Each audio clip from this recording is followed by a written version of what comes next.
угуңуздар, урматтуу депутаттар. Айтса капа болосуңуздар. Өзүңүздөр укпайсыздар. Анан кийин кайталап суроо бересиңер десе капа болосуңар. Силерге бул жерде отуруп карасак кандай болуп атат, мага көрүнүп турат, силерге көрүнбөсө. Урматтуу депутаттар, министрлер кабинетинин төрагасынын орун басары, суу ресурстары, айыл чарба жана кайра иштетүү өнөр жай министри Төрөбаев Бакыт Эргешевичке сөз берилет. 5 мүнөттөн.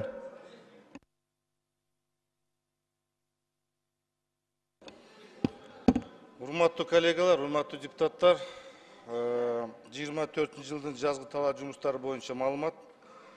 Быйылкы дан эгиндеринин кант кызылчасын, май өсүмдүктөрүн, аянттарын көбөйтүү сунушталат. Жалпы бизде Кыргызстан боюнча айдоо аянты 1 миллион 232 гектар бар. 2024-жылдын жазгы айдап себүү карата жалпы 67 миң тонна кылкандуудан үрөнүн 62 миң тоннасы топтолуп, 93%га биз түздү. Жаздык будай 80% камсыздалды. Арпа 94%, сулуу, кара будай, гречиха, күрүч, соя, тамеки, бурчак жана күн карама өсүмдүктөрүнүн үрөндөрү толугу менен камсыздалды. Сафлор, кара беде, экспортсет, пахта, картошка, жүгөрү, кан кызылчасы булар 80%га жакын камсыздалды. Сафлор 98%, кара беде 83%, экспортсет 81%, пахта 95%. Жетпеген үрөндөр Россия Федерациясынан келген үрөндөр менен жана дотация система аркылуу камсызданылат. Мамлекет дотация боюнча жалпы 42 миллион сомго 3207 тоннага айыл чарба өсүмдүктөрүнүн үрөнүн келишин түзүлүп, 1,5 миң тонна үрөндү 970 дыйкан фермерлерге сатып алышты. Күйүүчү майлоочу материалдар боюнча быйылкы жазгы талаа жумуштарына 42,5 миң тонна дизелдик отун керектелет. Анын ичинен 30 миң тоннасы 70% бар, камсыздалды. Нефтетрейдер ассоциациялар менен биз келишим түзүлдү. Дизелдик отун 71 сомдон, материалдык резервде бизде дизелдик топливо бар. Ал жерде 65 сомдон бизде талон менен берилет. Айыл чарба техникалар боюнча бизде Кыргызстан боюнча 82-85%га даярдыгы турат. Насаялар боюнча сиздер менен биз бекиткенбиз. 10%тен биз бекиткенбиз. ФСК жана КПК багытында Айыл банк менен РСК банк аркылуу 6%дан бизде кредиттер бар. Бул жерде Айыл банк менен РСК банктын өкүлдөрү бар. Алар толугу менен сиздерге жооп берет.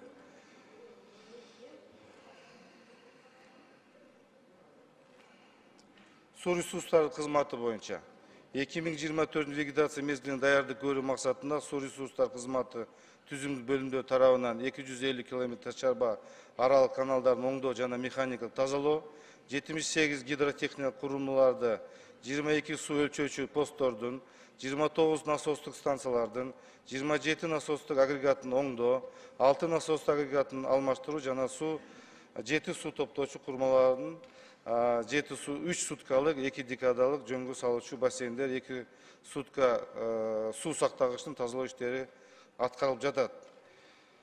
2024 жылдын сугат мезгилин даярдоо план графигине ылайык мамлекеттик суу чарба объектилеринин оңдоо жана механикалык тазалоо боюнча негизги иштери бүтүрүү Баткен, Ош жана Жалал Абад областтары боюнча 24 жылдын 10 апрелинде пландаштырып атабыз бүтүрүү.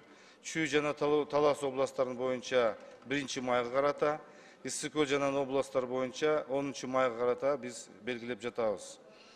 Бүгүнкү 1 миллиард текущий бюджеттен бизде каралган, 1 миллиардтан 200 миллион сом бөлүнгөн, 200 миллион сом боюнча толугу менен райондорго берилди, иштер толугу менен аткарылып атат. Ал дагы бизде ар бир райондо кайсы каналда, кайсы жерде тазалап аткан бүт толугу менен бизде ООСтун мамлекеттик карамагында бизде турат. Мамлекеттик бюджеттин бөлүнгөн каражаттын эсебинен, значит, 12 долбоор азыр бизде капиталдык курулуш жагынан курулуп атат. донорлардын тарабынан 10 объект курулуп атат. Бул бардын тизмеси бар. Урматтуу коллегалар, сиздер жакшы билесиңер, суу ресурстарды биздин министерствого алдына коюп, биз толук Кыргызстан боюнча суу маселесин толук областтардан биз суроо талаптарын койдук. Толук маалыматтарды жыйнап бизге бергиле. Биринчи маалымат келгенде Кыргызстан боюнча 64 деп келген БДР-БСР. Кийин биз ага дагы макул бой, дагы толук алып келгиле деп, кийин 71 деп толуктап келишти. Кийин дагы айттык, 84кө биз бүгүнкү күнү жеттик. 84 ушул Кыргызстан. 1 минут оюңузду жыйынтыктаңыз. Кайсы жерде БДР, БСР курганга мүмкүнчүлүк бар болсо, ошонун баарын топтогула маалыматтар бергиле деп бергенбиз. Мына бүгүнкү күндө 84.